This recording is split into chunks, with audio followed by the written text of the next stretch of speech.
얻는 것도 중요합니다만은 얻은 것을 잘 지키는 것이 더 중요한 것 같아요.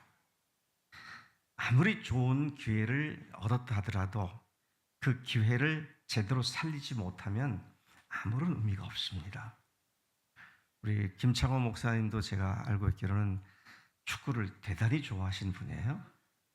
본인이 하는 것도 좋아할지 모르지만 특히 한일전 같은 국제 게임에서는 거의 매니아를 넘어서서 정말 열광적인 분인 것으로 알고 있습니다. 맞죠? 네. 예를 들어 한일전을 한다. 다른 나라보다도 한일전 한다면 우리나라 사람들이 다 신경이 곤두서잖아요. 근데 전반전에 기분 좋게 한 골을 넣었습니다. 온 그 나라가 떠들썩거리게 와 골이 야 우리가 이기기 시작한다 그러는데 후반전에 가가지고 그 한 골을 지키기는커녕 두 골을 먹고는 져버린다면 전반전에 아무리 흥분했어도 그 게임은 진 겁니다. 얻는 것도 중요하지만 지킨다는 게 참으로 결코 만만치 않고요. 또 그것이 그만큼 중요한 일이다는 사실을 우리가 누구나도 공감을 할 겁니다.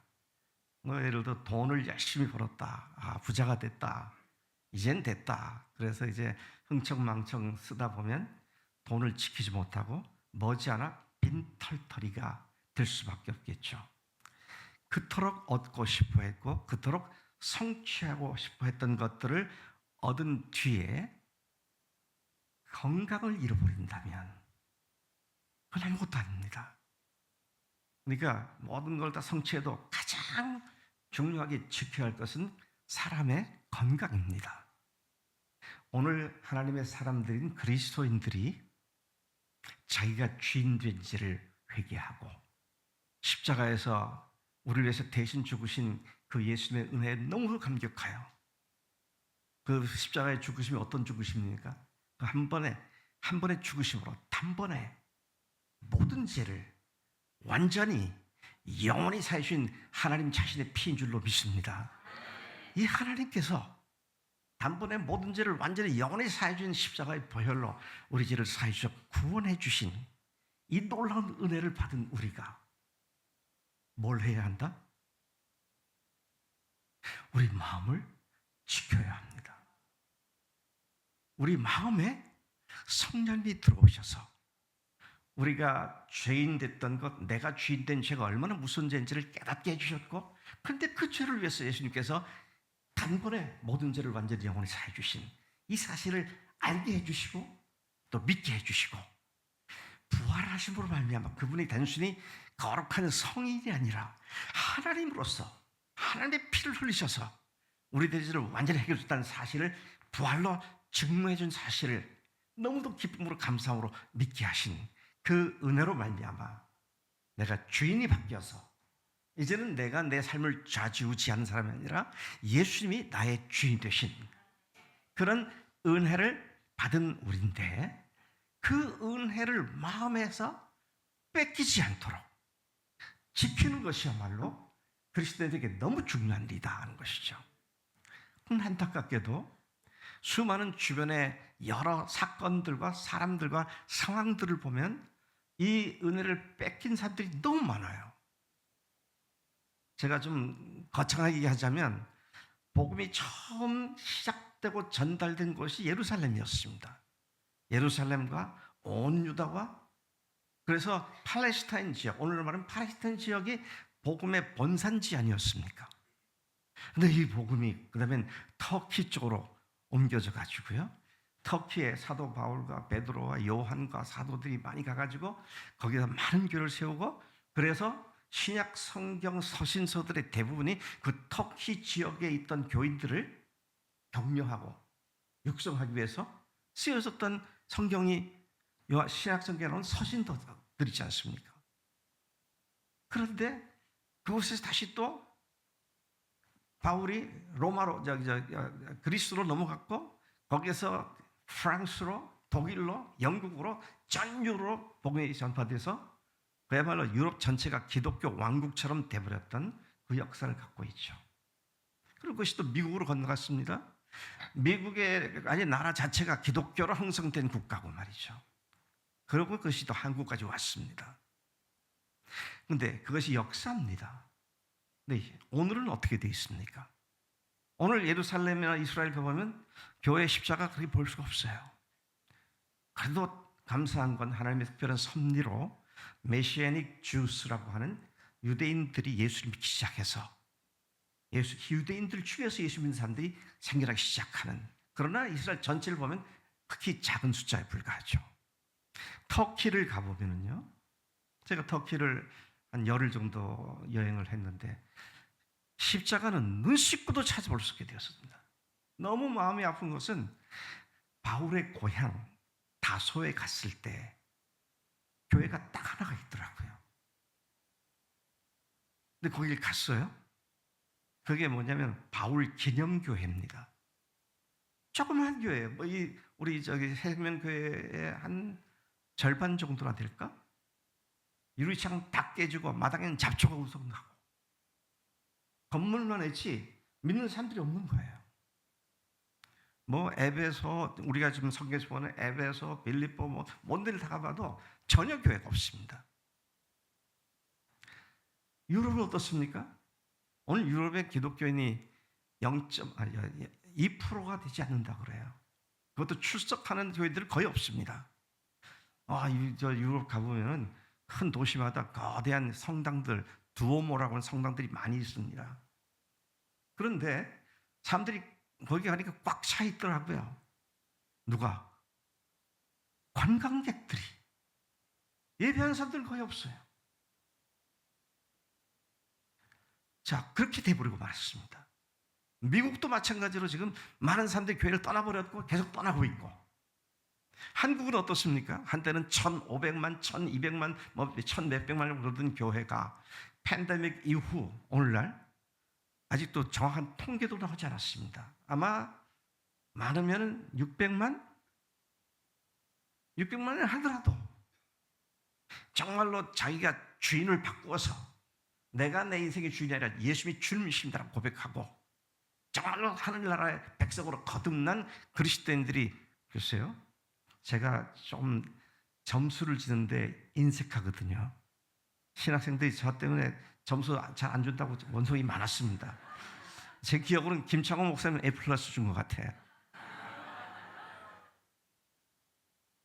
제가 점수를 좀 엄격하게 주는지 모르겠지만 600만이라고 한다면 글쎄 100만이나 될까? 처음에는 굉장한 열정과 흥분을 가지고 믿는다고 하는데 시간이 점점 지나게 되면 그 처음에 가졌던 열정과 그 주님께 대한 사랑과 생생한 생명력 있는 주님과의 교제가 서서히 식어버리고 싸늘한 형식만 남게 되는, 이런 것이 보편적인 현상이라는 것이죠. 저는 신학교를 가르치면서 많은 교회들을 보면서 또 제가 지난 10년간 담임 목회를 하면서 이런 현상이 어디에나 계속 발생하고 있다는 걸 보고 이 문제를 어떻게 해결할 수 있을까? 원인이 무엇일까? 원인을 알아야 처방을 할 거 아니겠어요? 참 목회하면서도 고민을 많이 했습니다. 주님 위해서 아골 골짝 빈들이도 가겠다 그러는데 복음을 들고 가라니까 안 나가요. 이게 뭐지? 주인이 바뀌었다면서 여전히 자기 주인이 노릇하고 살고 있네? 도대체 왜 이런 거지? 그러다가 어느 날 제가 말씀을 보는 가운데 아하, 주인이 바뀐 마음을 빼앗겨서 그렇구나. 마귀란 놈이 원래 우리들의 마음이 지가 사는 삶의 자리였잖아요. 지금 마음대로 우리 마음을 흔들어가지고 내가 주인 노릇하게 만들었잖아요. 처음에 죄를 지은 거 아닙니까? 마귀가 에덴 동산 와가지고 뭐라고 했어요? 이거 과일을 따먹어. 그러면 네가 하는 것이 되는 거야.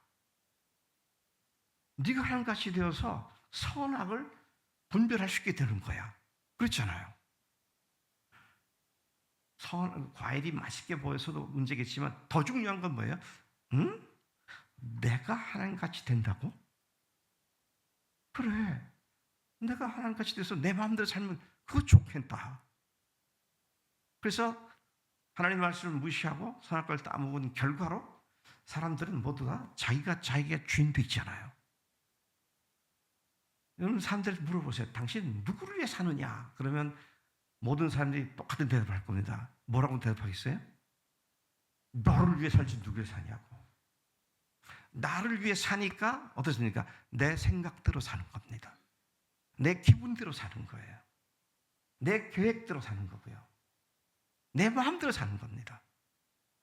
근데 내 마음대로 살고 내 계획대로 살고 내 기분대로 사는데 방해를 주거나 나에게 어려움을 주는 사람은 미워하게 되고요. 그 사람에게 보복하려고 그러고 내가 더 나에게 좋게 하기 위해서 다른 사람에게 거짓말도 하게 되고 다른 사람에게 상처도 주고 그래서 수많은 사람들이 수많은 온갖 자기 중심성 때문에 발생한 그 죄악들 때문에 그냥 뒤엉켜서 이 세상이 온통 죄악투성이가 되어버린 그런 세상이잖아요. 그런데 그 원인이 뭐냐? 내가 하나님의 자리에 올라간 근본 죄를 지은 거구나. 근데 그 죄를 위해서 하나님께서 오셔서 예수님께서 나를 위해 죽으셨구나. 아, 주님, 제가 제 자신의 주인 돼서 하나님을 무시하고 내 마음대로 살았던 이 죄를 회개합니다. 그리고 죽으시고 난 뒤에 그냥 그걸 끝난 것이 아니라 그분이 하나님으로서 나의 죄를 죽었다는 사실을 확실한 증거로 부활해 주셔서 부활의 증거를 갖고 예수님을 주인으로 모시게 하신 것 감사합니다. 그리고 우리는 내가 주인 됐던 죄를 회개하고 예수님을 주인으로 모신 자들이 된 우리가 바로 그리스도인 우리인 줄로 믿습니다. 그러니까 그리스도인 된다는 말은 무슨 말입니까? 내 인생의 주인을 바꿨다는 말입니다. 주인을 바꿨는데 어디에다 바꿨어요? 우리 마음에 바꿨습니다. 근데 이 마음을 지켜야 되는 거예요.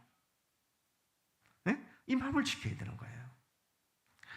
원래 아까 말씀드린 것처럼 우리 마음에 내가 주인 되라고 속였던 마귀가 들어와 가지고 우리가 마귀의 뭐가 됐습니까? 마귀의 종? 또 다른 말로는 마귀의 자식? 자식은요, 그 좋은 말이에요. 그렇죠? 욕이 아닙니다. 좋은 욕이에요. 좋은 말입니다. 이 마귀의 자식 그러면 그렇게 실감이 안 나요. 마귀를 제가 조금 더 높여줄 마음이 없어요. 그러면 마귀의 뭐? 마귀 새끼들로 담아놓은 거예요. 우리를. 그랬는데 그것이 불쌍해서 안타까워서 하나님께서 아들을 보내셔서 우리를 위해서 그 하나님 자신의 피를 흘리시고 그리고 우리가 그냥 막연하게 믿지 않도록 확실한 증거를 붙잡고 믿도록 그분이 어떻게 하셨다? 부활하셔서 우리하금 근거를 갖고 증거를 가지고 믿게 해주신 줄로 믿습니다.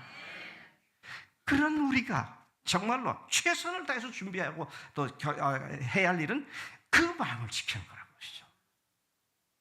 마귀란 놈은요, 자기의 삶의 자리가 우리 마음이었는데 그걸 뺏기고 나니까 예수님께 뺏겼잖아요. 얼마나 원통하겠어요. 그러니 어떻게 해서든지 믿는다는 사람들의 마음을 갖다가 다시 뺏기 위해서 때로는 으랑거리는 모처럼 사자처럼 때로는 아주 광명한 아름다운 모양의 천사로 나타나서 유혹을 하고 위협도 하고 유혹도 하고 그래서 우리를 넘어뜨리려고 합니다. 그런데 참으로 슬프고 안타까운 사실은 그 유혹과 위협에 너무나 많은 주인 바꾼 그리스도인들이 넘어가고 있다는 거죠. 주인께 드린 마음을 마귀에게 다시 빡 뺏기는 이런 일들이 역사적으로 봐도 그렇고 나 자신의 삶을 봐도 그렇고 이런 일이 계속 비일비재하게 발생을 하고 있다는 것이죠.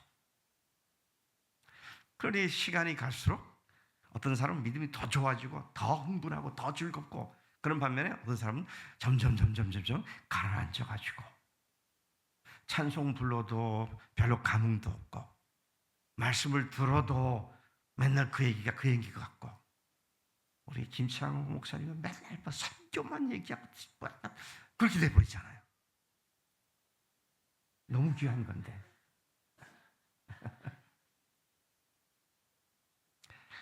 오늘 본문 말씀이, 다시 돌아가보면, 모든 지킬 만한 것 중에 더욱 내 마음을 지켜라. 생명의 근원이 이에서 남이니라. 사람들은 자기 재산, 자기 명예, 자기 자존심, 자기 사회적인 지위, 이런 것들을 지키려고 엄청난 노력을 합니다. 그러나 그 어떤 것보다 더 중요한 것은 자기 마음을 지키는 것인 줄로 믿습니다. 생명의 근원이 이에서 난다 그랬는데, 생명의 근원이 마음에서 나기 때문에 그 마음을 지키라는 것이죠. 생명의 근원이라는 말의 의미는 삶의 의미, 삶의 가치, 그리고 삶의 생명력 넘치게 하는 원천이 바로 마음이라는 것이죠. 그래서 현대인을 위한 성경을 보니까 여기에서부터 생명의 샘이 흘러넘치다. 여기란 어디입니까? 마음에서부터 생명이 흘러넘친다. 공동 번역에 보면요, 그것이 바로 복된 삶의 샘이다, 그렇게 말하고 있어요. 그리스도인들은 이미 복된 삶 가운데 들어와 있는데, 그 복된 삶을 얼마나 누리느냐 하는 것은 얼마나 마음을 철저히 지켜서 주인 되신 그분이 내 삶을 마음껏 통치하고 다스리도록 순종하느냐에 그 비결이 달려 있다라는 것이죠. 사도 바울이 마음을 지키는 것과 관계돼 가지고 우리에게 중요한 말씀을 주셨는데요, 빌립보서 2장에 나오시죠. 많은 사람들이 이 말씀을 잘 알고 있습니다. 너희는 이 마음을 품어라, 곧 그리스도 예수의 마음이니. 예수의 마음이다 그랬어요. 근데 그걸 품으라 그랬잖아요. 품으면 그러면 지켜야 하는데, 어떤 마음이냐? 그는 근본 하나님의 본체신데, 근데 본체시지만 하나님과 동등됨을 취하지 않고 오히려 자기를 비워 종의 형체를 가지셔서, 그것 중에서 천사나 좀 괜찮은 종의 형체가 아니라 사람의 몸을 입고 세상에 오셨는데, 그것도 또 거기서 또 낮추셔서 죽기까지 복종하셨다 그랬어요. 십자가에서 죽기까지 복종하셨다는 말은 아버지 하나님께서 예수님을 세상에 보내신 이유가 십자가에 죽게 하신다는 것을 너무 잘 알기 때문에 죽기까지 복종하셨다. 근데 너희가 이 마음을 품으라 그랬어요. 근데 주님께서 그렇게 그 마음을 품고 아버지께 순종하게 되니까, 그래서 죽기까지, 그 다음에 또 죽은 뒤에 장사되어서 무덤까지 들어가시고 나니까 그는 어떻게 되셨어요? 사흘 만에 부활하셨고, 부활하신 뒤에 승천하셨고, 승천하신 데는 하나님 우편에 앉히셔서 모든 무릎을 그 예수님 앞에 무릎 꿇게 하시는 하나님의 높이시는 영광이 예수님께 임하신 줄로 믿습니다. 오늘 우리에게도 똑같은 장래가 기다리고 있고요, 주님 앞에서 우리 마음을 지킬 때 그 겸손한 마음을 가지고 낮아져서, 그래서 하늘의 밀알처럼 썩어서 없어질 때 하늘의 밀알이 50배, 60배, 100배의 결실을 얻는 것처럼 나 한 사람을 통해서 하나님께서 놀라운 열매들을 맺게 되는 줄로 믿습니다. 여러분, 그런 삶을 매일매일 날마다 더욱더 풍성하게 누리고 계십니까? 왜 갑자기 조용해지세요? 목사님 똑바로 보셔야 돼요. 예. 근데 이렇게 산 사람들이 그렇게 많지가 않더라고요. 자, 그 이유가 뭐예요? 마음을 뺏기기 때문이다. 그럼 어떻게 해야 되냐? 마음을 지켜야 한다는 것이죠. 그래서 제가 이 마음에 대한 얘기를 좀 더 해야겠다고 생각을 했습니다. 사실은 우리 모두는 내가 주인 됐던 옛사람은 다 죽은 사람들입니다. 여러분, 죽으셨어요?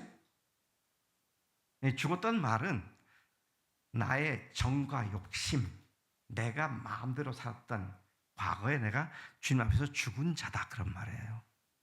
죽으셨습니까? 안 죽으셨습니까? 언제 죽으셨어요? 십자가에서 예수님과 함께 못 박혀 죽었다 그랬잖아요.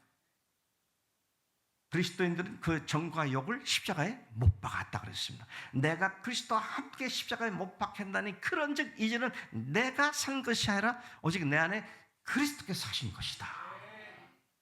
내가 주인 된 사람이 죽은 겁니다.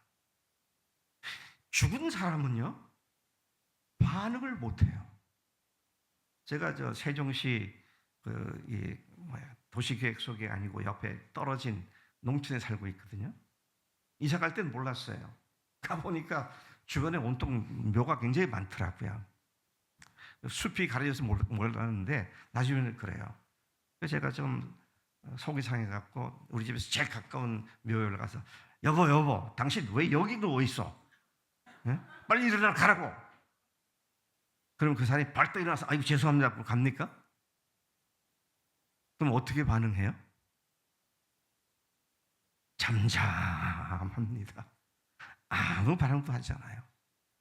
네, 꿈쩍도 없습니다. 왜 그렇죠? 죽었으니까. 죽은 사람은 아무 반응을 안 해요. 오늘 우리가 예수님과 함께 죽은 자들인 줄로 믿습니다. 근데 마음을 뺏기면 마귀가 유혹하거나 위협할 때 거기 반응을 하는 거예요. 반응을 하니까 그때부터 거기서부터 이제 문제에 빠지기 시작하는 겁니다. 여러분 이런 면에서 우리가 죽은 자구나. 이걸 분명하게 알아야 돼요. 여러분 제발 앞으로 이런 기도하지 마세요. 하나님 제가 정말 말씀드려서 잘 안 되네요. 제가 다시 살아납니다. 참 이거 보면요 이상한 부활은 각 곳에서 계속 생겨나고 있는 것 같아. 죽은 사람들이 또 다시 살아나. 이거 세상에 이런 부활이 됐나 몰라요. 그래서 하나님은 나를 죽여주시옵소서. 내가 아직도 안 죽은 것 같아서 죽여주세요. 언제까지 죽이겠어요? 죽을 때까지 가도 안 돼요. 그거는 안 되고요. 어떻게 해야 되느냐? 이미 죽었다는 것을 믿음으로 선포하는 겁니다. 나는 예수님과 함께 죽은 자구나. 여러분 침례 받으셨죠? 대부분 다 침례 받으셨죠. 새생명 침례회가 기독교 한국 침례회 새생명회 그렇잖아요. 왜 우리가 침례를 줍니까? 번거롭게 물속에 들어가고 머리도 갈라지고 또 옷도 갈아입고 또 차 타고 가야 되고 왜 그렇게 해요? 간단하게 못 찍어 바르면 되는데 그 이유가 뭡니까? 나는 예수님과 함께 죽은 자입니다. 물속에 들어갈 때 그걸 고백하는 거잖아요. 그리고 물에서 올라올 때는 이제는 부활하신 예수님과 함께 내가 새로운 생명으로 다시 태어난 자입니다. 아멘. 네. 여러분 그렇게 고백하셨죠? 근데 왜 또 죽여달라 그래요? 그거 아니에요. 더 내려놓음. 더 내려놓음. 그 어떤 선교사님이 쓴 유명한 책이 있잖아요. 그런 얘기를 해야 할 만큼 우리의 연약함을 표현한 건 제가 충분히 이해합니다만은 죽은 자면 내려놓을 게 뭐 있어요? 다 죽어버렸는데. 우리가 참 성경을 제대로 알아야겠다. 바울도 나는 날마다 죽노라 그랬는데 그거 잘못 아는 사람이 많아요. 아직도 안 죽었어도 날마다 죽는다. 그 말 아닙니다. 내가 죽는 자리에 들어간다 할지라도 나 때문에 다른 사람들이 생명을 얻는다면 나는 날마다 죽겠다. 그 말이에요. 그게요. 여러분 제발 하나님 죽여줘. 제가 고등학교 때, 중학교 때 그때 부흥회를 열심히 다녔거든요. 그때 이제 부흥 강사님들이 그런 말씀 많이 하시더라고요. 여러분 죄를 짓는 이가 육이 살아서 그런 거라고. 그러니 하나님 앞에 이 육을 죽여달라고 크게 간절히 기도하라고. 그래서 제가 부흥회만 가면 하나님이 육을 죽여주시옵소서. 죽여주시옵소서. 근데 지금 돌아보니까 그 기도 안 들어주기 얼마나 감사한지 몰라. 이 육이 죽으면 끝나는 거잖아요. 여러분 우리가 정과 욕, 자기가 주인돼 사는 나의 옛 자아가 예수님과 함께 죽어버렸기 때문에 그래서 이제는 더 이상 내가 주인이 아니고 하나님이 나를 위해 죽으신, 예수님께서 나를 죽으신데 그것이 하나님의 피잖아요. 하나님 자신의 피를 흘리셨다고 그랬어요. 그래서 그 십자가의 보혈로 저는 우리 교인들 훈련시켜서 제가 이 단어 쫙 나오면 그 다음에 다음 단어가 저절로 나와요. 우리 교인들 단번에 모든 죄를 완전히 영원히 사해 주셨다. 여러분 그렇게 믿으시죠? 단번에 모든 죄를 완전히 영원히. 한번 해보실까요? 예. 제가 단번에 그러면 여러분들이 모든 죄를 완전히 영원히 사해 주셨다. 그렇게 하시면 돼요. 자, 준비되셨죠? 한번 해보겠습니다. 한번 해보겠습니다. 단번에. 예, 중구난방. 단번에 모든 죄를 완전히 영원히. 영원히가 끝이 없는 거니 그걸 맨 끝에 보내고요. 단번에 모든 죄를 완전히 영원히. 제가 소리를 지르는 볼륨만큼 여러분도 뒤에 것을 해주시겠어요? 단번에 완전히 영원히 사해 주셨다. 아멘, 할렐루야. 그게 십자가의 능력이잖아요. 왜 그런 능력이 나타나느냐? 예수님이 하나님 피니까. 짐승의 피가 아니고요. 예수님이 하나님 자신의 피를 흘리셨다고 사도행전 20장 28절에서 말씀하셨잖아요. 자, 그리고 그걸로 끝난 게 아니라 부활하심으로 말미암아 믿을 수 있는 증거를 주셨습니다. 부활하심으로 말미암아 이제는 내가 더 이상 주인이 아니고 예수님이 주인된 새 피조물로 다시 태어났습니다. 그게 침례식 때 신앙 고백을 하는 행위로서 물에 들어갈 때는 내 옛사람은 장사되었습니다. 다시 올라올 때는 이제 나는 새로운 사람으로 다시 태어났습니다. 이게 마음을 고쳐먹는 정도가 아니고요. 마음 자체가 완전히 바뀌어버렸는데 어떤 마음으로? 주인이 바뀐 마음으로. 그래서 예수 믿는 것은 내 인생의 주인을 나로부터 예수님께로 완전히 바꾸는 거잖아요. 그래서 침례식을 장례식이다 또는 침례식을 출생신고식이다 그렇게 말하는 이유가 옛사람은 완전히 죽었고 새로운 사람 다시 태어났고 그래서 이제는 난 새로운 피조물이 되었다. 새로운 피조물이 된 사람들은 더 이상 내 기분대로 내 생각대로 살지 않고 주님께서 뭐라고 말씀하시는가 거기에 이제 귀를 기울이는 것이죠. 주님께서 말씀하신 걸 기울이지 않은 상태에서 순종한다는 것은 말짱 거짓말입니다. 말씀을 들어보지도 않고 뭘 순종해요? 그렇지 않습니까? 우리 주일날 와서 이렇게 예배 드릴 때 하나님 말씀을 듣습니다. 말씀을 제대로 알아들어야 그 다음에 이번 주에는 주님께서 나에게 이걸 특별히 말씀하셨구나. 그리고 들어 살려고 노력하잖아요. 그런데 여러분 주일날 설교 들을 때 하나님 말씀을 잘 들으시는가요? 지금 여러분 보니까 잘 들으세요. 잘 들으시는데 제가 우리 교회들도 계속 그렇게 훈련시켰습니다. 그래서 들은 걸 가지고 또 목장에 모여가지고 그 말씀을 나누라고. 목장 모임이 딴소리 하는 사람 많더라고. 그래서 내가 목자들한테 딴소리 하는 거 하지 말고 주일날 말씀에서 하나님께서 무슨 말씀인지 그것 가지고 어떻게 사는지 얘기하라고. 그러면 그렇게 얘기해도 또 뭐 삶에 누가하고 싸웠는데 그때 기분이 나쁘고 어쩌고 뭐 남자들은 뭐야 주식이 얼마가 올라갔고 뭐 이런 얘기하고 있잖아요. 주식 얘기는 돈 버는 데 가서 하시고요. 저도 주일날 말씀 들은 것을 가지고 일주일 동안 묵상하면서 이 말씀을 내가 삶 속에 어떻게 구체적으로 적용시킬까? 성령님 말씀해 주세요. 제가 잘못된 부분 이것이 어떻게 적용되는지 알려주세요. 그리고 그 다음에 목장에서 모여가지고는 내가 지난주에 목사님 말씀할 때 마음 지키라고 했는데 내가 특별히 돈에 마음 지키는 게 늘 약했는데 이번 주에 내가 이렇게 적용을 했다고. 그래서 승리하게 됐다고. 그러면 같은 마음을 같은 문제를 갖고 있는 사람이 저 사람이 그렇게 승리했네? 나도 그렇게 해야겠다.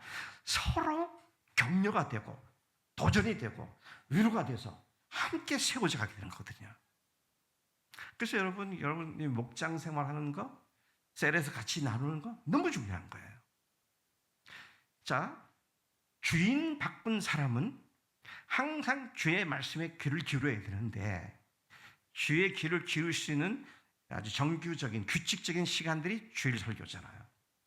근데 제가 우리 교회 교인들 중에 몇 사람이 제가 또 우리 교회 또 잘못된 걸 얘기하면 이게 나중에 동영상에도 올라가면 제가 또 뭐라 그럴 것 같으니까 몇 사람이 있어요 아직. 그래서 제가 끝나고 나서 점심 식사할 때 묻습니다. 형제, 오늘 말씀에서 하나님께서 무슨 말씀 주셨느냐? 그러면 생각 안 나는데요. 아니, 설교할 때는 보니까 표정이 뭐 눈이 아주 반짝반짝하면서 말씀을 잘 듣는 것 같았는데 물어보면 생각이 안 난다는 거예요. 그 말씀을 못 들은 거잖아요. 왜 못 듣습니까? 눈은 앞에 가 있는데 생각은 내가 누구한테 돈 꾼 거 언제까지 갚아야 되지? 내가 돈을 꾼 거 갚으려니 지금 모자라는데 어떻게 해야 할까? 여자들은 내가 밥솥 올려놓고 가스불을 껐든가 안 껐든가 뭐 그러면서 생각을 하니까 말씀이 안 들리는 거잖아요. 여러분 참 재밌어요. 뭐가 재밌냐면 우리가 보기 싫으면 뭘 보고 싶지 않으면 딱 한 가지만 하면 안 보여요. 뭐 하면 될까요? 눈 감아버리면 안 보입니다. 아무것도 안 보여요. 근데 듣기 싫은 소리 귀 감을 수 있으세요? 귀는 뚫려가지고 24시간 다 들려요. 네? 24시간 다 들려요. 그런데 잘 생각해 보세요. 뚫린 귀에 모든 소리가 다 들리느냐? 그렇지 않아요. 어떤 소리만 들리느냐? 내가 관심 갖는 것만 들려요. 지금 제가 말씀을 드리고 있고 또 제 말이 잘 들리기 위해서 마이크와 스피커를 통해서 여러분들이 제 말을 듣고 계십니다. 그런데 이 시간에 제 소리만 들리는 것이 아니라 수많은 소리가 지금 들리고 있어요. 한번 해볼까요? 제가 10초만 시간 드릴게요. 저도 말 안 하고 무슨 소리가 들리는가 한번 그렇게 10초만 생각해 보세요.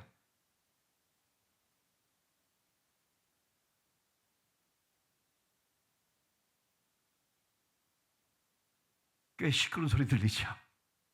그런데 설교에 집중하면 그게 안 들려요. 무슨 말입니까? 듣는 것은 attention, 주의를 집중해야만 들리는 거예요. 말씀을 들을 때 귀는 열려져 있으니 듣긴 하는데 마음은 딴 데 가 있으면 그 말씀이 들리질 않는 겁니다. 의외로 적지 않은 사람들이 설교 시간에 딴 생각하면서 말씀에 주의를 집중을 못하더라고요. 그러니 은혜를 받아가면서도 실제로 더 이상 그 사람에게 남아있는 것이 없더라고요. 참 여러분, 우리 김 목사님이 참 귀한 목회를 하세요. 왜? 말씀을 들은 뒤에 그 다음에 일주일 동안 묵상을 하고 그 다음에 목장에서 모여서 나누라 그러잖아요.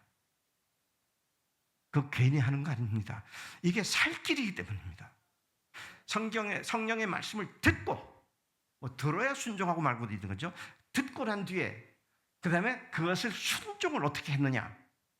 이게 매주 반복해서 훈련하고 있는 것이고요. 이것은 사실은 우리의 영의 양식입니다. 말씀이 우리의 생명의 양식이니까요. 그런데 또 제가 특정한 사람들을 욕을 해서 안 되겠는데 적지 않은 목사님들이 설교를 한 뒤에 목사님들도 설교한 걸 다 잊어버립니다. 오늘 설교 잘했구나. 일주일 동안 그대로 사는지 안 사는지에 대한 관심이 없어요. 전하는 일은 내가 할 일. 그렇게 살고 안 사는 건 당신들이 할 일. 근데 우리 김 목사님 보면 말씀이 일주일 내내 실제로 이루어지게 하기 위해서 너무 중요한 문제입니다. 그런 의미에서 여러분들 새생명교회 보내신 분이 주님이신 줄을 믿습니다. 네. 내가 그리스도와 함께 죽었다. 그리고 이제는 예수님과 함께 새로운 삶을 위해서 다시 태어났다. 그래서 구원받았다, 중생했다, 거듭났다, 새로운 피조물이 되었다. 이전 것은 지나갔다. 보라 새 것이 되었도다. 이 모든 말씀들이 주인 바꿔서 이제는 새로운 주인이신 예수님을 중심으로 내 삶의 목표, 방향, 의미 이런 것들을 재설정해가지고 그분을 위해서 내 삶을 모두 새롭게 만드는 것이 새로운 생명을 얻은 자들의 마땅한 출발이라는 것이죠. 제가 2년 전 겨울에 저희 집에 이제 심야 전기 보일러를 쓰는데 그 온수기가 따로 있습니다. 온수기가 고장이 났어요. 그래서 따뜻한 물이 안 나옵니다, 겨울에. 그래서 이제 사람을 불러서 이렇게 해서 고쳤어요. 그런데 또 물이 안 나오더라고요. 그래서 그 사람이 이렇게 하면 된다고 한 대로 제가 다 했습니다.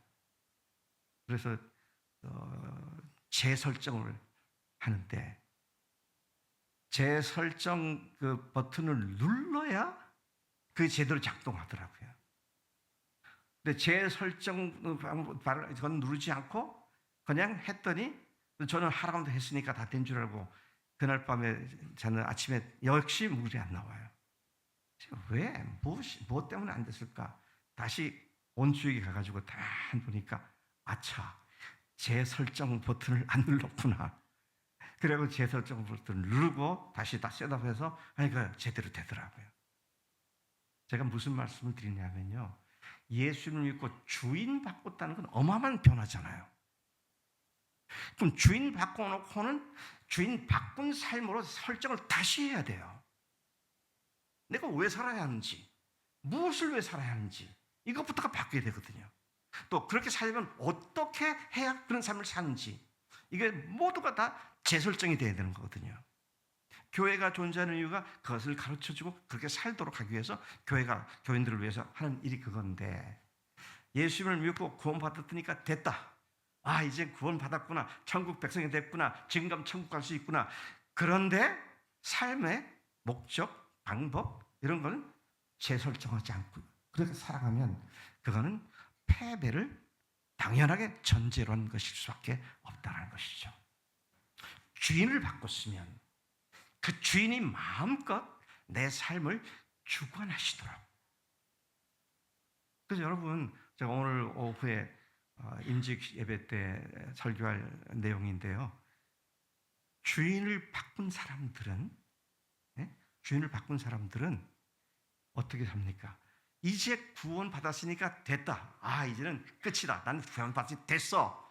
가 아니라 재설정하는 사람들은 어떤 사람입니까? 아, 내 인생이 이제부터 새로운 시작이구나. 그럼 새로운 시작이면 뭘 위해서 내가 앞으로 가야 되느냐? 그 목표를 제대로 알아야 합니다. 뭘 위해서 내 삶이 다시 재출발해야 되느냐? 뭐 때문인지 아세요? 주님께서 계획하시고 의도하셨던 그 교회를 우리 교회를 통해서 이루는 일에 우리를 부르신 줄로 믿습니다. 아까 우리 여러분들 사명선언문 보니까 여러분들이 뭐라 그랬더라? 교회의 평신도 사역자로서 헌신하며 그런 말이 나오더라고요. 그 사역이 뭐예요? 교회 일입니다.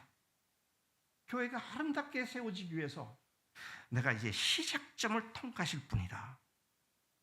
근데 너무 안타까운 것은요, 예수 믿는 사람들, 제대로 못 사는 사람들에게 이렇게 살아야 하지 않느냐.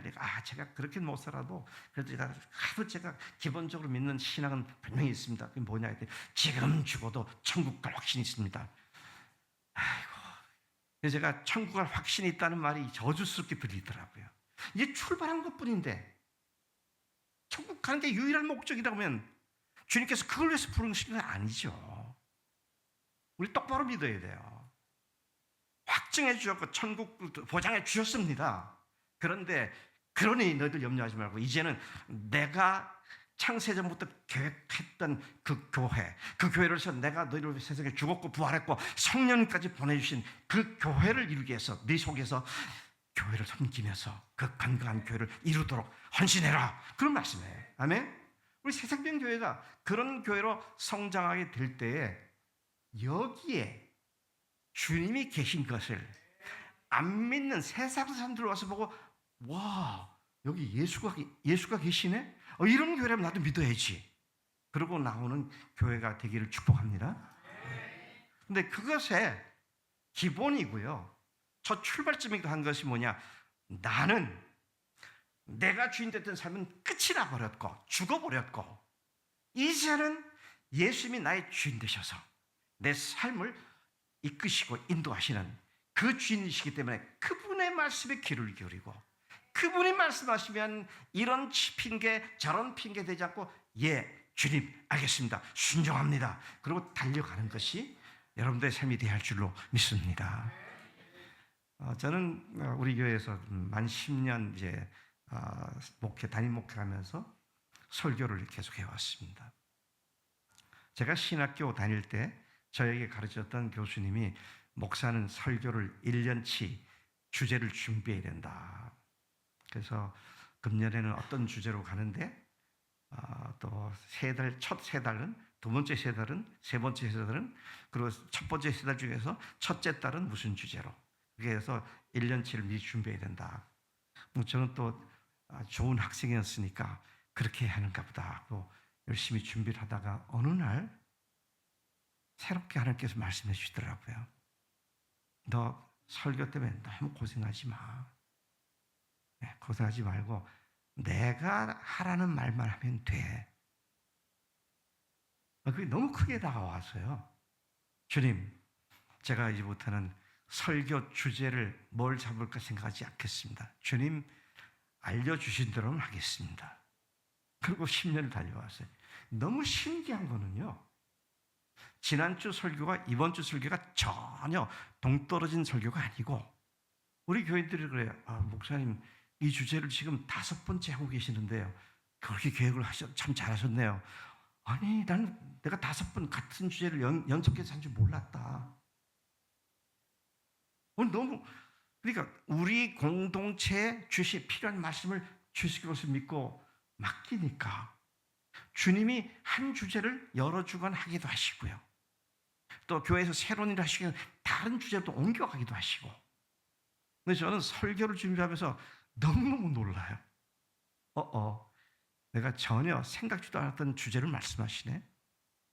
그래서 그 말씀을 순종하면 그 다음 주엔 또 이어서 말씀하시고요. 김 목사님 그렇게 하시죠? 그렇게 자유로우시더라고요. 네. 자, 이제 그리스도와 함께 합하여 그분의 부활하심에 합하여 내가 다시 새로운 사람으로 다시 태어났고 그래서 그분이 부활을 통해서 나를 살아가신 나를 확증해 주셨기 때문에 그분과 함께 동행하면 나는 5분 앞의 일도 모르잖아요. 5분 후의 일도 몰라요.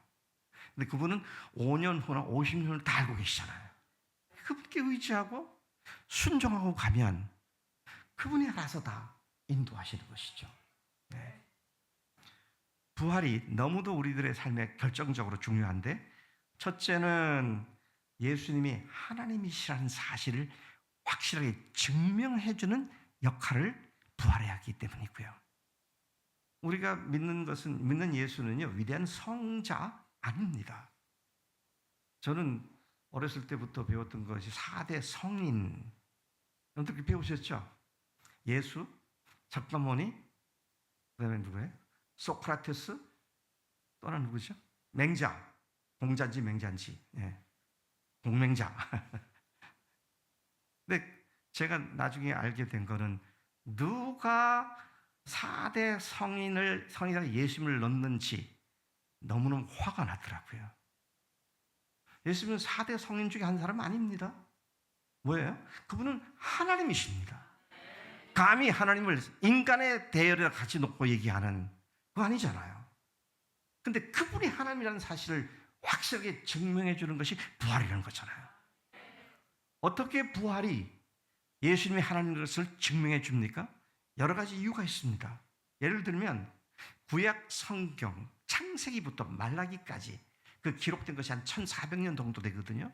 1400년 기간 동안에 기록된 39권의 구약 성경 전체를 통해서 하나님께서 아들을 보내시고 그가 십자가에서 고난을 받으실 것과 사흘 만에 부활하시겠다고 예언해 놓은 책이 구약 성경입니다. 그 예수님께서 그러셨잖아요. 너희가 성경에서 영생을 얻는 줄 생각하고 성경을 연구하거니와 상고하거니와 이 성경이 곧 내게 대하여 증거하는 것이다. 그래서 나는 성경대로 너희들을 위해서 죽고 성경대로 너희들을 위해서 다시 살아야 할 것이다. 그리고 실제 죽으셨잖아요. 그리고 부활하셨잖아요. 그래서 나중에 사도 바울이 뭐라고 합니까? 그가 그리스도께서 먼저 우리에게 복음을 전했는데 이는 성경대로 그리스도께서 죽으시고 장사 지낸 바 되었다가 성경대로 사흘 만에 다시 살아나사. 그러니까 예수님 2000년 전에 어쩌다가 오셔가지고 재수없게 죽었다가 운 좋게 살아난 그런 분이 아니라고 그러시죠. 두 번째, 그분의 부활이 하나님을 증명하는 이유는, 자, 이건 신학적으로 얘기를 합니다. 성경은 모든 사람이 죄를 지었다고 말합니다. 그렇죠? 제가 지금까지 만나본 사람이 자기는 죄 없다는 사람이 거의 없더라고요. 근데 하나님께서는 죄를 지은 사람은 죄의 삭은 사망이다 그랬어요. 이게 모든 사람이 죄를 지었으니까 모든 사람이 죽게 돼 있습니다. 지금까지 인류가 다 죽었잖아요. 왜요? 죄인들이었기 때문입니다. 근데 예수님이 오셨어요. 내가 아버지와 하나다. 내가 하나님이다. 호호. 그런 말을 하시니까 유대인들이 이 신성 모독을 범하는 나사렛 촌에서 온 촌뜨기가 자기가 하나님이라 그런다고. 그래서 예수님 잡아 죽이잖아요. 그런데 예수님이 자기가 말한 대로 정말 하나님이시면 죄가 있습니까? 없습니까? 없으시니까 죽지 말아야 하잖아요. 근데 죽으셨습니다. 그렇죠? 예수님이 죽으셨어요. 죽었다는 말은 뭐와 관계가 있다는 얘기입니까? 죄와 관계가 있다는 얘기입니다. 죄 때문에 죽었다는 얘기예요. 근데 그분은 죄가 없으시기 때문에 죽지 말아야 합니다.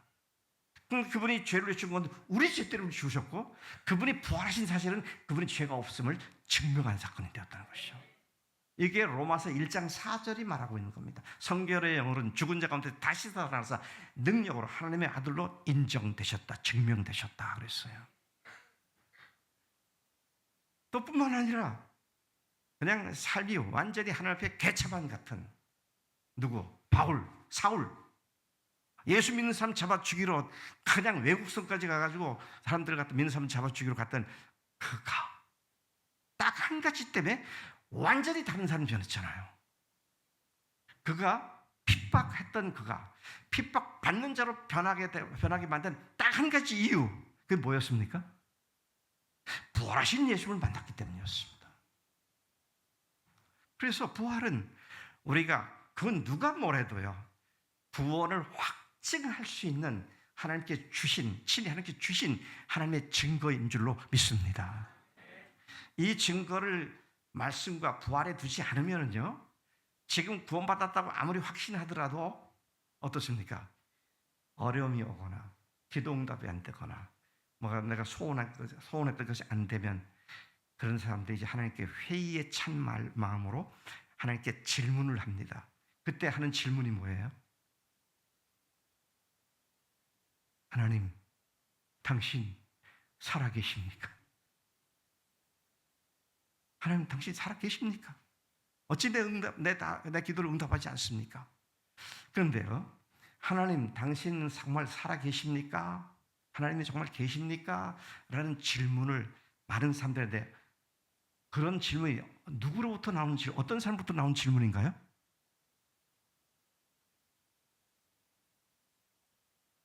제가 조금 전에 약간 믿는다고 하는 사람들 중에서 이제 그런 질문인데, 안 믿는 사람들이 한 얘기잖아요. 하나님 정말 계셔? 안 계실 거야. 모르잖아요. 그럼 무슨 말입니까? 신앙생활 꽤 오래 했는데 부활로 구원의 확신을 갖지 않으면 상황 때문에 구원의 문제가 바닥까지 떨어질 수 있는 거예요. 근데 God given, 죄송합니다. 하나님께서 주신 증거는 객관적인 거잖아요. 네, 객관적인 건 내 기분에 따라서 좌우되는 게 아닙니다. 제가 우리가 김 목사님 약간 내 나이를 폭로했던 거 안 했던 거? 네. 여러분 제가 몇 살처럼 보이나요? 70? 63? 감사합니다. 이따가 점심 많이 드세요.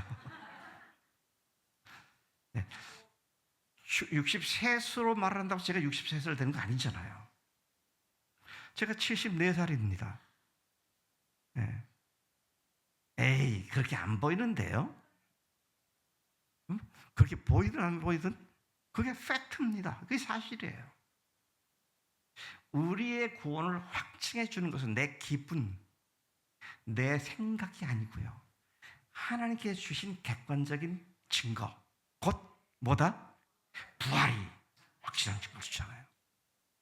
자, 그렇게 해서 예수님을 믿는 사람들에게 아주 결정적으로 중요한 증거가 부활이고요. 두 번째는 그리스도인이 예수님의 부활과 하나가 되어 새로운 피조물로 다시 태어나게 하는 결정적 요소가 뭐냐 할 때 예수님의 부활이라는 것이요. 부활과 연합해서 우리가 예수님과 하나가 되어서 예수님처럼 우리가 새로운 피조물로 다시 태어났다. 그러니까 여러분, 십자가가 너무 귀한 것인데요. 십자가만 얘기를 하면 우리 죄 용서했다고 합니다. 그렇죠? 근데 부활까지 가면 나는 새로운 피조물이가 되는 거예요. 그러니까 영적으로 생생한 그리스도의 삶을 사는 아주 중요한 비결 중에 하나가 십자가의 은혜와 함께 부활하신 주님과 동행하는 나의 기본적인 새로운 신분, 이것을 분명하게 갖고 옛사람은 난 죽었고 이제 나는 주님과 함께 동행하는 사람이다. 이게 확고하게 자리 잡아야 한다는 것이죠. 그런데 그런데도 불구하고 또 넘어집니다. 유혹에 또 넘어가요. 또 죄를 짓습니다. 그럼 어떻게 해야 돼요? 여러분 완전히 그렇게만 하면 죄 안 짓고 승리만 합니까? 그런 사람 없어요. 누구든지 또 넘어집니다. 그럼 어떻게 해야 돼요?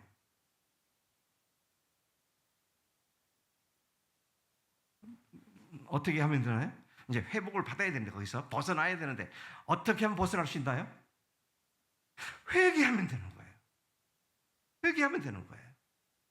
그래서 제가 우리 교회한테 늘 가르치는 중 하나가 하나님의 최대 약점은 회개에는 하나님은 항상 약하시다.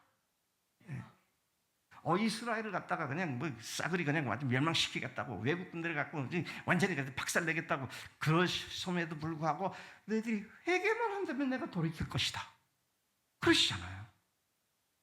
히스기야가 이제 넌 죽는다. 이제 그랬더니 하나님 회개 앞에서 살려주세요 하고 했더니 15년 또 살잖아요. 여러분 참으로 우리가 하나님 앞에서 우리가 주님 앞에 신실치 못한 걸 생각하면 참 주님 앞에 얼굴을 못 들 때가 있어요. 이런 형편없는 오늘 하나님께서 이렇게 나를 부르셨으니 참 죄송하기 짝이 없습니다. 기도도 안 나와. 어떤 때는 너무 뻔뻔스러워가지고요. 그런데요, 주님 앞에 정말로 깨어진 마음, 상한 마음으로 나가는 사람들을 주님은 언제나 받으시고 다시 회복시켜주는 사랑과 은혜가 무한하신 하나님인 줄로 믿습니다. 이것을 깨달았던, 이 하나님의 속성을 깨달았던 누구입니까? 예레미야가 뭐라고 말했습니까?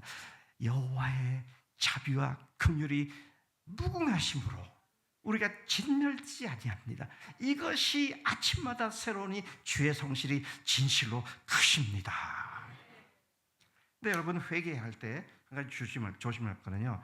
내가 잘못했구나. 그러고 나서 마음으로 하나님 죄송합니다. 이렇게 하지 마시고요. 예수님을 처음 믿을 때 내가 얼마나 하나님을 무시했던 어마어마한 죄인이었던가 라고 철저하게 하나님 앞에서 회개했던 것보다 더 강력하게 주 앞에 회개해야 합니다. 왜? 그전에는 몰랐었는데 이제는 알고도 또 하나님을 무시하고 성령께 순종하지 않고 했으니까 그게 무서운 죄인 거죠. 그래서 여러분 회개할 때요, 하나님 제가 누구한테 잘못했습니다. 그렇게 하지 마시고요. 먼저 뭘 해야 돼요? 하나님 아무에게 제가 이렇게 했는데 성령께서는 그렇게 하지 말라고 그렇게 말씀하셨는데, 그러니까 성령님을 거부하고 내 기분대로 그에게 이렇게 한 것, 하나님을 거부한 것이 됐는데 하나님 용서해 주세요. 그리고 용서받은 데는 그 형제에게 찾아가서 내가 미안하다, 잘못했다. 이게 참 회개예요. 짓고 나서 회개하면 내가 하나님 God, I'm sorry. 맨날 입에 I'm sorry, I'm sorry인데 하트, 마음속은 여전히 자기가 주인 돼가지고 주님을 지키지 못한 마음으로 남아있는 이런 것들은 우리가 정말 철저히 조심해야 할 문제다. 근데 이것이 내 마음이 정말 제대로 된 것인지 잘 드러난 장소가 하나 있는데 그것이 교회고요. 교회 속에서도 어디다? 목장입니다. 목장이에요. 목장에서 자기를 정말 깊이 있게 오픈하고 주님께서 주시는 회복을 다시 받은 것을 또 나누고 그럴 때 서로가 서로를 철이 철을 날카롭게 하는 것 같이 서로가 서로를 세워주는 그런 일이 가능해진다는 것이죠. 자, 이 모든 일의 핵심적인 얘기는 뭡니까? 마음을 지키는 것입니다. 근데 이 싸움이 언제까지 계속되느냐?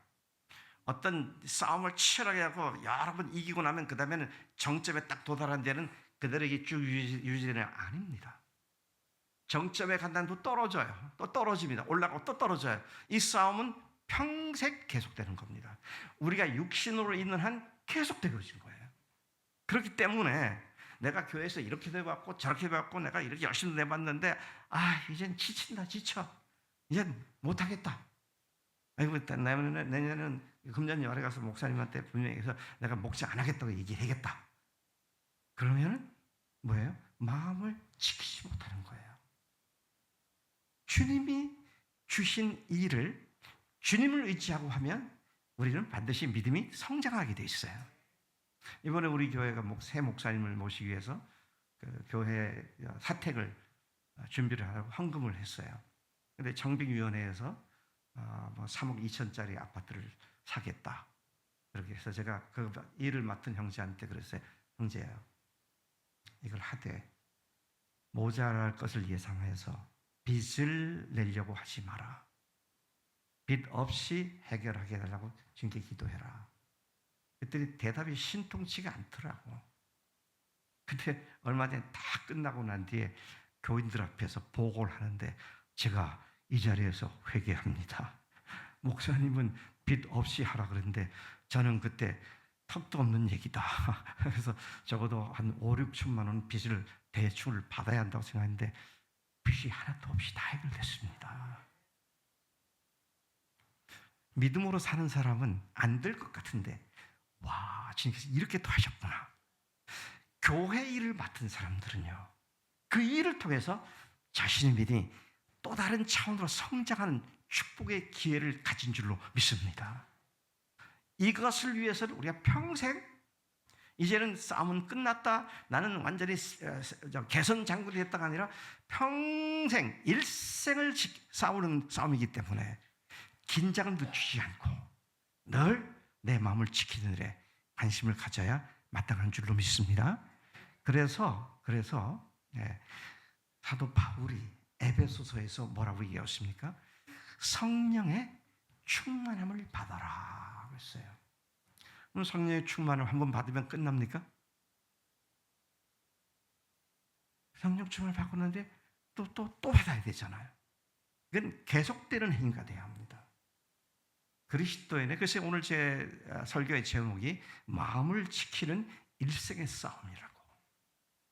그래서 주님 만날 때까지, 주님 앞에 설 때까지 그 주님이 내 주님이시니까 그 주님을 마음에 잘 지켜서 그분이 나를 마음대로 말씀하시고 이용하시고 사용하실 수 있도록 준비되어서 주님께 드림이 마땅한 줄로 믿습니다. 자, 이제 제가 이 얘기를 좀 마쳐야겠는데요. 오늘 본문 말씀에 보면 우리가 주목해야 할 말씀이 있습니다. 아까 드린 것을 제가 말씀 한 가지만 또 말씀드리면, 마음을 지키는 싸움은 그 본질이 주님의 말씀을 듣고 그 말씀에 순종하느냐, 아니면 말씀을 듣지 않고 그 말씀을 순종하지 않느냐, 이 싸움이라는 것이죠. 이 본질적 싸움을 포기하거나 패배하면 우리가 주님 앞에서 생명력 넘치는 그리스도의 삶을 살기가 어렵다는 것이죠. 끝나가다 자꾸 말씀이 생각나네. 네. 뭐 4시까지 시간 많다 그랬잖아요. 여러분들 요한복음 10장 10절 말씀 잘 아시죠? 도적이 오는 것은 죽이고 멸망시키려는 것뿐이요 내가 온 것은 양으로 생명을 얻게 하고 더 풍성히 얻게 하겠다. 주님이 우리 속에 들어오셔서 시작하면서 주신 기쁨과 평안함은 이제 시작입니다. 근데 주님께서 더 풍성한 삶을 주시기 위해서 우리 속에 사신다. 여러분 가나 혼인잔치 물로 포도주 만든 거 아시잖아요. 연회장이 포도주로 바뀐 걸 마시고는 뭐라 그랬어요? 보통 좋은 포도주 내놨다가 사람들이 취하고 나면 나쁜 포도주 내는데 이 집은 뒤로 갈수록 더 좋은 포도주가 나온다고. 그게 그리스도의 삶입니다. 그게 예수님을 순종하는 사람들의 삶이에요. 얼마나 감사한지 몰라요. 저도 뭐 여기까지 오면서 주님 앞에 순종도 못했다가 순종했다가 또 넘어졌다 그런 게 계속 있어왔지만 그 싸움을 포기하지 않고 여기까지 오니까 제 삶이 얼마나 복된지 늘 감사하고요. 네. 그래서 제가 아직 63살로 보이는 것 같아요. 예, 오늘 이 말씀 끝에 보면은 아주 재미있는 말씀이 나옵니다. 뭐라고 말씀하시냐면요, 24절부터 26절까지 잠언에 보니까 다음과 같이 입, 눈, 발, 이 세 몸의 지체를 갖고 마음 지키는 것과 연결시켜서 말씀하시더라고요. 입에서 구부러진 말, 삐뚤어진 말, 내 입에서 그것들을 멀리하라. 내 눈은 바로 보며 내 앞을 곧게 살피며, 그다음에 네 발은 행할 길을 평탄하게 하며 내 모든 길을 튼튼하게 하라. 좌로나 우로나 치우치지 말고 내 발을 악에서 떠나게 하라. 제가 이걸 새 번역을 보니까 좀 더 이해가 잘 돼서 인용했는데, 왜곡된 말을 내 앞에서 없애버리고 속이는 말을 내 입에서 멀리하여라. 눈으로는 앞만 똑바로 보고 시선은 앞으로만 곧게 두어라. 발로 디딜 곳을 잘 살펴라. 내 모든 길이 안전할 것이다. 좌로든 우로든 빗나가지 말고 악에서 내 발길을 끊어버려라. 마음을 지키기 위해서 이제는 내가 주인이 아니라 예수님이라는 사실과 말씀을 잘 듣고 순종하는 일에 있어서 입 조심해라, 눈 조심해라, 발 조심해라. 이러한 몸의 지체들을 움직이는 것이 마음이기 때문에 마음을 지켜 이 몸을 제대로 사용할 수 있도록 그렇게 해야 한다. 마음은 영적 싸움이 일어나는 전쟁터입니다. 이 마음은 진공 상태가 없어요. 진공 상태가 없습니다. 네. 이 자연 세계를 보면요, 진공 상태를 공기가 가만 두지 않아요. 약간만 진공 상태가 있으면 그냥 다른 공기들이, 기체들이 와서 채워버리고 말죠. 이것은 일생 동안 계속되는 싸움이다. 것이죠. 24절에 보니까 모든 지킬 만한 것 중에 더욱 내 마음을 지키라. 생명의 근원이 이에서 남이니라. 잠언 16장 23절에서 보면 노하기를 더디하는 자는 용사보다 낫고 자기 마음을 다스리는 자는 성을 빼앗는 자보다 나으니라. 이 영적 싸움을 지루하게 여기지 않고 영적 싸움을 포기하게 되면, 지루하게 여기고 싸움을 포기하게 되면 영적 싸움에 그대로 치고 마음을 뺏기지만, 마음을 지키고 정신을 똑바로 차리고 앞만 보고 달려가면 여러분들의 삶을 더 풍성한 삶으로 인도할 줄로 믿습니다. 그날 모두 변화되니, 그날 모두 변화되니, 예수 모든 상처 치유되니, 이전 것을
얼굴 보니 그날 주의 얼굴 보니 예수 그리스도를 알게 되니 또 호련히 변화되리라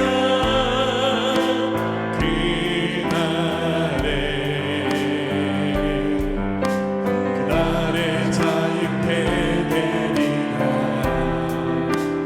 예수 모든 고통이 끝나리 찬란한 주 영광 보리라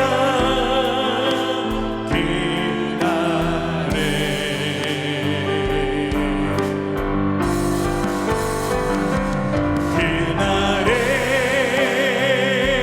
천국에서 영원한 기쁨 주와 나누리 주의 얼굴 뵐때 승리의 노래 부르리. 자, 우리 손을 들고 갈까요? 그날 주의 얼굴 보리라 주의 얼굴 보리 예수 그리스도를 알게 되리 또 호련히 변화되리라 또 호련히 변화되리라 호련히 변화되리라 호련히 변화되리라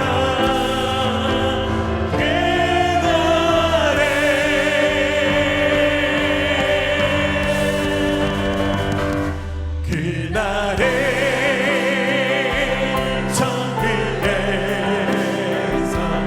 영원한 기쁨 주와 나누리 주의 얼굴 뵐때 승리의 노래 부르리 그날에 천국에 영원한 기쁨 주와 나누리 주의 얼굴 뵐때 승리의 노래 부르리 승리의 노래 부르리 승리의 노래 부르리 승리의 노래 부르리 승리의 노래